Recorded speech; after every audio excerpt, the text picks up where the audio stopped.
everyone, and welcome to episode 11 of Mythic. Just a reminder that Mythic is part of the Constructed Criticism Always Improving family, and we have a special episode for you today. So normally you're used to us going into a little bit of a deck tech, talking about the grind to Mythic, and we're going to get to that. But today, as you know, Field of the Dead is now banned from Standard, and we're going to spend a lot of time discussing if the ban was right, if anything else should have been banned, and how we see the format today. But I'm super excited because we had an amazing guest for you today. He is top 5 Mythic, or was very recently. He's coming off a runner-up finish at the SCG Classic in Philadelphia. He's one of the best deck brewers out there. Felix Sloo. Felix, how you doing today? Hi, I'm good. Thanks for having me, Mike. Of course, Felix. It really is a pleasure to have you on here. I'm a big fan of all the stuff you do. I feel like every season at the end when I go and delete my decks, I just see X-File, and all these brews you come out with. And I definitely want to get some insight into how you come up with these crazy brews. But before we do that, I've seen a lot of your stuff, but I don't know a whole lot about you. So Felix, when did you start playing Magic? I started playing Magic in 2011. Pretty typical story. I was at summer camp. Some of the counselors and some of the other kids were playing. I begged my dad to take me to the store so I could buy a starter deck and come play the next day. Played casually for a little while, for a few years, and then got into competitive Magic around Return to Ravnica for the first time. Yeah, so I have the same story, except I'm a little older than you. So it was summer of '99 with Portal when I started playing. But I started playing and basically stopped playing the game for a long time. Did you have that where you kind of fell out with the game, or you found it and it was love at first sight and you just played until today? Yeah, I did. I fell out for a couple of years, and then came back through Magic Online, actually. Okay. And started playing Magic Online, eventually started going to more paper tournaments, like PPTQs, and then kind of just gradually got back into it. Yeah, so I feel like I'm the same way, right? I got back into it through Magic Online, and don't have a ton of time to play paper stuff, but was there like a turning point when you were like, this is not just a hobby, this is something I want to take seriously, really devote my time to, and get great at this game? Yeah, shortly after I graduated from high school, in January of 2018, I started playing a lot of Magic Online, and I was not very good for a really long time.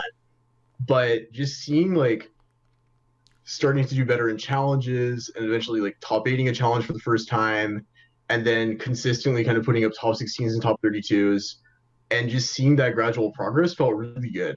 I want to keep doing this, and I want to keep getting better. Yeah, and that's awesome because I think that's what this podcast is all about, telling people and kind of giving them that motivation that, you're a great player, but it doesn't come instinctively to a lot of people. You really have to work for it. And I'm kind of putting 2 and 2 together. So I'm guessing, are you in college right now, Felix? Yeah, I am. Yeah, so where are you at in college? What school are you at? I'm at Syracuse University. Oh, nice. I went to Miami, so an ACC brother, so I like that. But Felix, how do you balance your schoolwork with Magic? Because, college is a lot of work to do well. But, I see you traveling. You were just in Philly to play. So how do you balance that travel with getting your work done? Yeah. So I try to use testing for tournaments, especially as a motivator. I'm not going to go to a tournament unless I'm on top of my schoolwork and I get all of my big papers in on time and I do them well, or I feel like I do them well. And just kind of try to feed the energy from doing testing for a tournament, trying to do well into the schoolwork, and on the other side, feeding the energy from spending hours on one piece of work into testing for a tournament. That's awesome. That's really great that you found a system that works for you. Because I didn't play when I was in college, but I would imagine that I would just want to spend all my time testing and getting as good as I can when you have that freedom. So that's awesome. You managed to balance your studies with your work. If you don't mind me asking, what are you studying? I'm curious what you're interested in. I study applied math. Okay, so that makes sense based on your brews. These crazy brews. I feel like the math maybe comes and helps in terms of just the way you think, processing things. And that is awesome. So what I want to do now is I want to talk a little bit about your grinding to Mythic, because you had a very interesting tweet I saw, and I don't remember the exact wording, but it basically was talking about how you were number 3, you tried some new brews, you dropped down to 130, and it was really kind of mentally taxing. So I know you were a Magic Online player for a while, and speaking of Magic Online, this is a great time to tell everyone about our great sponsor, Pure MTGO. So if you're looking for great information about all things related to Magic Online, including the brand new Pioneer format, you definitely want to check out Pure MTGO. and their sister site MTGO Traders for all your Magic Online needs. But speaking of Magic Online and grinding on Arena, when did you make that switch? Were you someone, the beta came out and you wanted to jump into Magic Arena, or you were still trying to get trophies and playing Magic Online for a while? I took a while to make the switch. I played Magic Online mostly for older formats for a while. And then I only really switched to Arena in like August, the end of July or August of this year.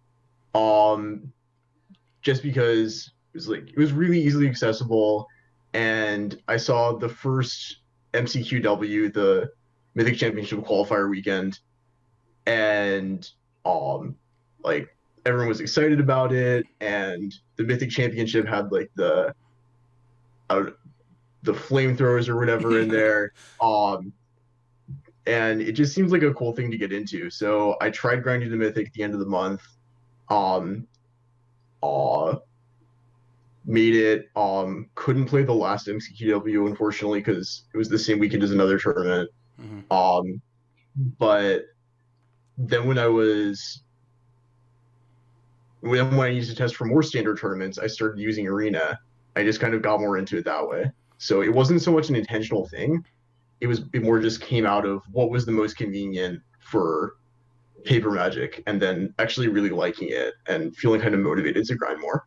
Yeah, and that's awesome because I feel like, with Magic Online, no matter what your rank is, you can just jump into a competitive league and just play. But with Arena, if you want to be playing with the best players in the world in that Mythic rank, you have to work for it every single month. So if you've been trying to grind to Mythic every month now, so when you reset back to Platinum, you can just grind right back up?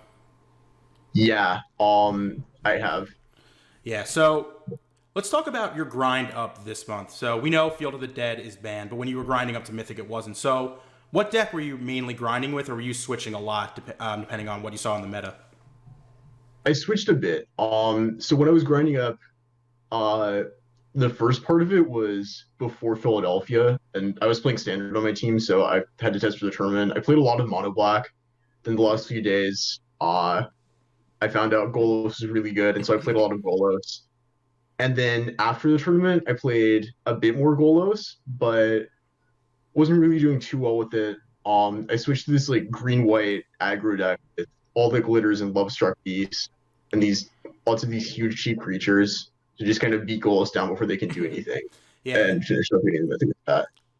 Yeah, we were going to have you on last week to talk about that deck, and then kind of with the ban and restricted announcement, I figured it would be better to bring you on, just get your insight about the new format. So when you grind up to Mythic, you're now in Mythic, and it's kind of and then what? Some people, they just want to kind of hold their rank and qualify for the MCQW, but I get the impression you want to hit number one. Is that a goal for you, to be number one on the ladder? Yeah, it is. Okay, so I've hit 16, and that's my top, but I don't think a lot of people realize the grind from like 500 to 16 is the same as that grind from like 16 to 1.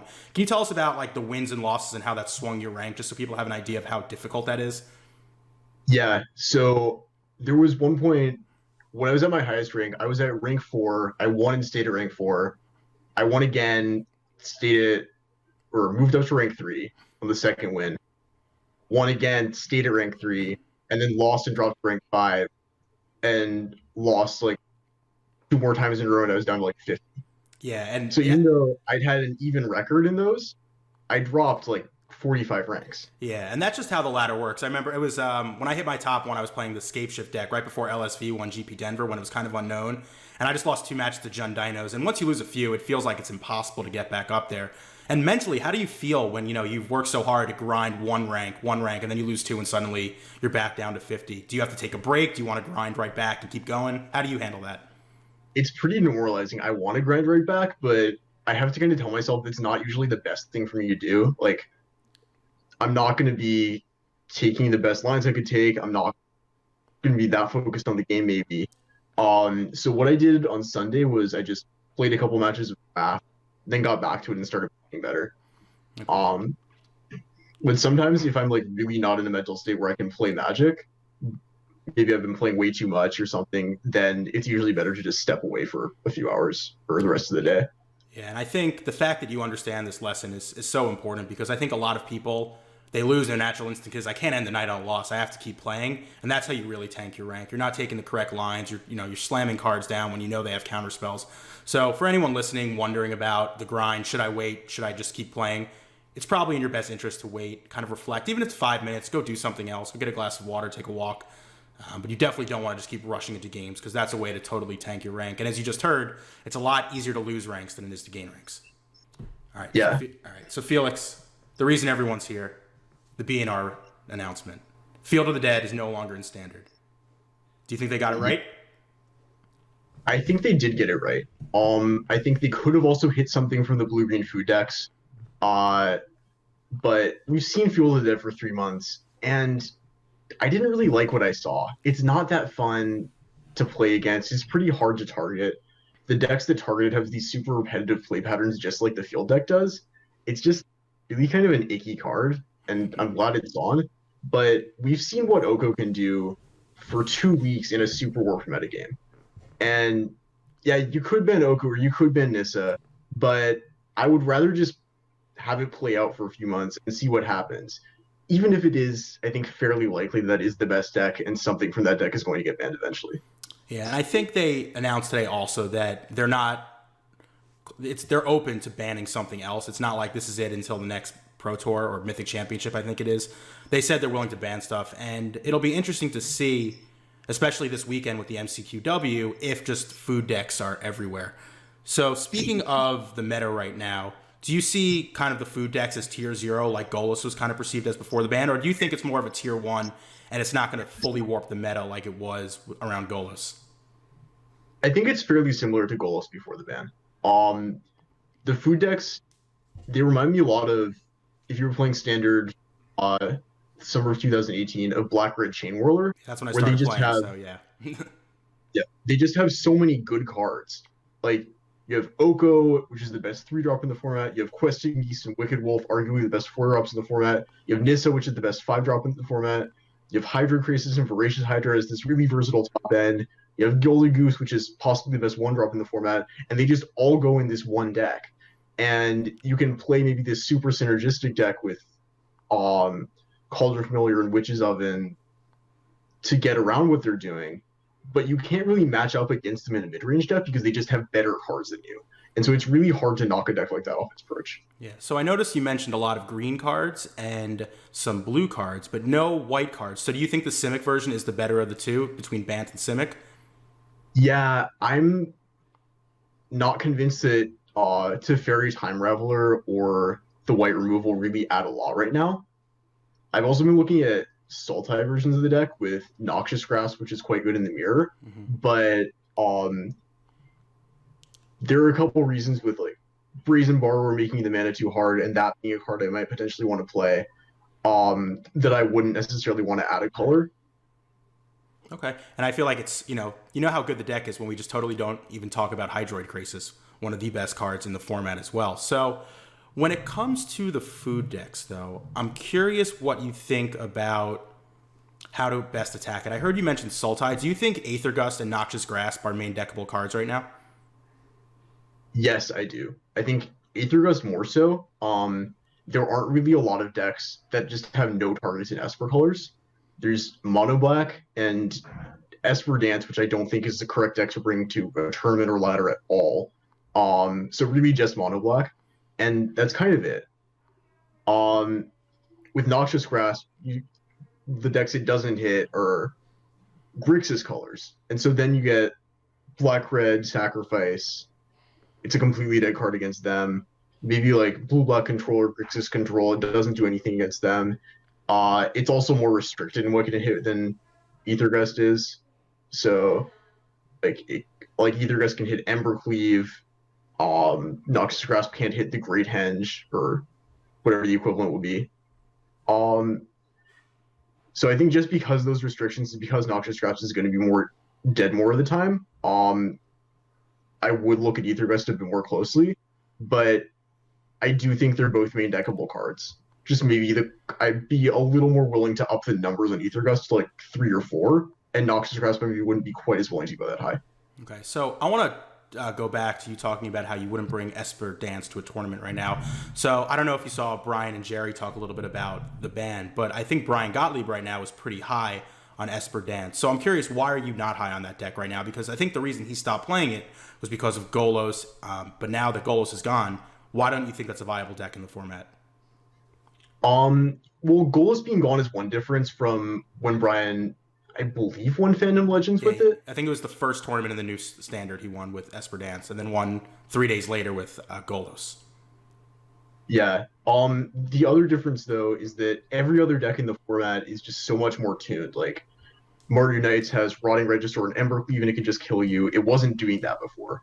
The Blue-Green Ramp lists have this really clear game plan, and they're not so much ramp lists anymore. Maybe they have eight ramp creatures and just a pile of good cards that all work well with each other. And so when Esper Dance, you're kind of priced into playing a ton of really bad cards, like Gill Globe, Golden Egg. I really don't want to spend 2 minutes to draw a card in Standard. But there's not a lot of room to adjust, and I think it just won't be able to adjust and keep up with the way the format has progressed. Okay, and that's a totally fair take. Now, we've talked about some established decks that were played before the ban. Do you see any room for some brand new archetypes to come and take a hold in the meta, or do you just think the existing archetypes now will just adjust to deal with each other and we won't see just a brand new color pair or anything along those lines? I think what the best archetypes are, or what the best color pairs, somewhat figured out. Like Blue-Green Food, clearly very strong. Mardu Knights is strong. Black-Green Adventures and Black-Red Sacrifice. But it's definitely possible that something else springs up that we haven't really seen a lot yet, or no one has quite found the right build of it. Yeah. I think that's probably more likely to be a super synergistic like aggro deck than a value mid-range deck, which would have the problem of just inherently being really bad against all of Blue-Green Food's good cards. Yeah. So what about that All That Glitters deck that you were playing? Do you think like these go wide strategies now are a little more viable, or do you think that they're just kind of having a new problem now with Oko and the food decks being top of the food chain? Yeah, I think they get a bit worse. Not just because of Oko and the food decks, although that is part of the reason, but also because with Golos getting banned, not only do they lose a good matchup, because going really fast works when this super slow deck that you just have to go under them is the best deck, but it doesn't work so well when A, there are more decks that can play Murderous Rider or Noxious Grasp, but B, those decks can play more copies of Murderous Rider or Noxious Grasp because they don't have to put the cards in their deck to beat Golos. So there are these two problems that are making that deck not really as effective as it was before as a general strategy. Okay, and I've heard some rumblings about people thinking about hard control, thinking Teferi might not be as prevalent. You said you don't like Esper Dance. You think the Simic version of food is better. And some people might think that Teferi is not quite as prominent. If Teferi's not as prominent, do you think there's space in the format now for a more traditional Esper or blue-white control deck? Or do you think that's just not where Standard is at the moment? I think there's definitely space in the format for it. I don't think it has the cards that it needs, though. It doesn't have this, it doesn't really have a good value engine. Teferi is kind of the best planeswalker it has access to, and Narset, which is pretty limited in what it can do in a longer game. It has, Esper has board wipes, but it doesn't have good mana. Blue-white has good mana, but doesn't have board wipes. Or it has Time Wipe, which is a 5-mana board wipe. Yeah, and the Giant, which is basically the same thing. Yeah, and it's missing like a really good endgame threat, like Etherling or Teferi, Hero of Dominaria filled that role when it was in Standard. It's missing good removal. That's a big piece, I think, for the Esper and Blue-White. They can't play meaningfully better removal than like Sultai, which has kind of a clearer game plan. So I just don't think the cards are there, really. Okay. So you've mentioned Sultai a few times. Have you started testing for the MCQW? Yeah, and I have. Started testing today.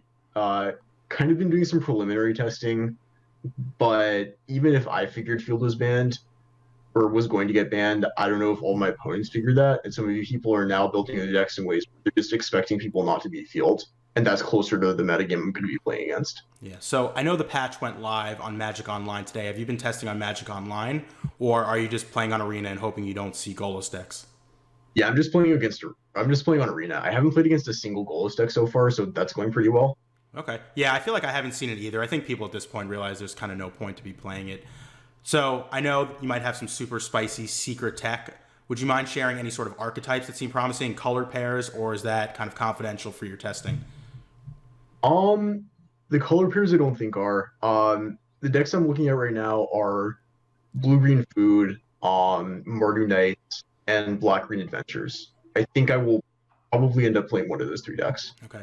Do you have one that you basically need to find that's something better than? Like, is it blue-green food unless something beats that? Or are you very open right now in terms of what you might want to play come the weekend?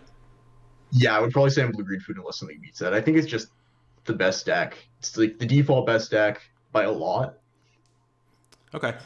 So, there's the MC list, and I'm sure you're going to see a lot of people on the ladder playing the Mythic Championship list, not really changing the sideboard. So, are there any, I mean, I know you don't want to get into too specifics, but just in general, are there any sideboard cards maybe you think that aren't as relevant now that Golos is out? You don't have to tell us what you're bringing in, but is there anything you think, all right, Golos isn't a deck anymore. These sideboard slots were dearly dedicated for it. I'm going to pull these out and then figure out what goes in? Or is it more just the overall 75 needs to be tuned for the new meta? Yeah, so the main one is Disdainful Stroke. When Golos was a good deck, you could play Disdainful Stroke as this card that was really good against Golos, and then it was pretty good in the food mirrors too, because you can counter Wicked Wolf or Nissa or Hydra Krasis. They still get to draw the cards, but they don't get a huge flying body, which is good. And without Golos, Disdainful Stroke is not really that good against any deck. So probably looking to replace that. Agent of Treachery also seen some occasional play in these blue green decks. I don't expect that I would have played it even if Golos stayed legal, but I think that's just not a remotely reasonable thing to do now.